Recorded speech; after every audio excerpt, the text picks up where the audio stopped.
মহাষষ্ঠীতে শুরু হচ্ছে শারদীয় দুর্গোৎসব। এর মধ্যে মণ্ডপগুলো সাজানো হচ্ছে রঙিন আলো আর কারুকার্যে। শেষ মুহূর্তে প্রতিমা তৈরিতে ব্যস্ত কারিগররা। দিনরাত এক করে নিজেদের হাতের ছোঁয়ায় দেবী দুর্গাকে সাজান তারা।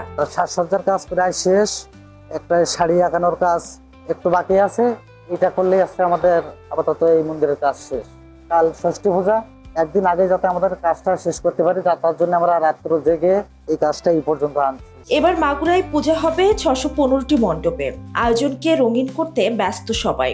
অন্যদিকে ভক্ত দর্শনার্থীদের দৃষ্টি কাটতে প্রতিটা পূজা মণ্ডপ সাজানো হচ্ছে বর্ণিল সাজে। আগামীকাল থেকে সংকল্প ষষ্ঠী পূজার আরম্ভ এবং অন্যান্য বারের ন্যায় এবারও আমাদের নিতাই গৌর গোপাল সেবা আশ্রম বিশেষ আয়োজন, তৎসঙ্গে অনুষ্ঠান সাড়ম্বরে পালন করার প্রচেষ্টা চালানো হচ্ছে।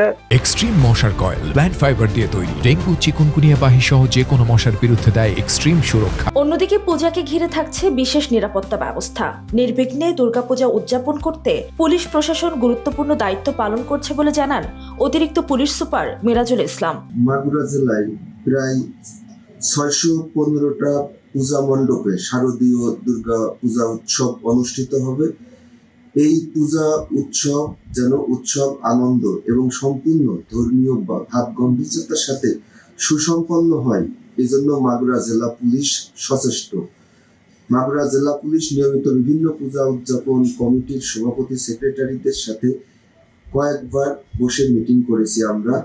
পুলিশের নিয়মিত ডিউটির পাশাপাশি তল্লাশি ডিউটি এবং বিশেষ অভিযান আমরা অব্যাহত রেখেছি।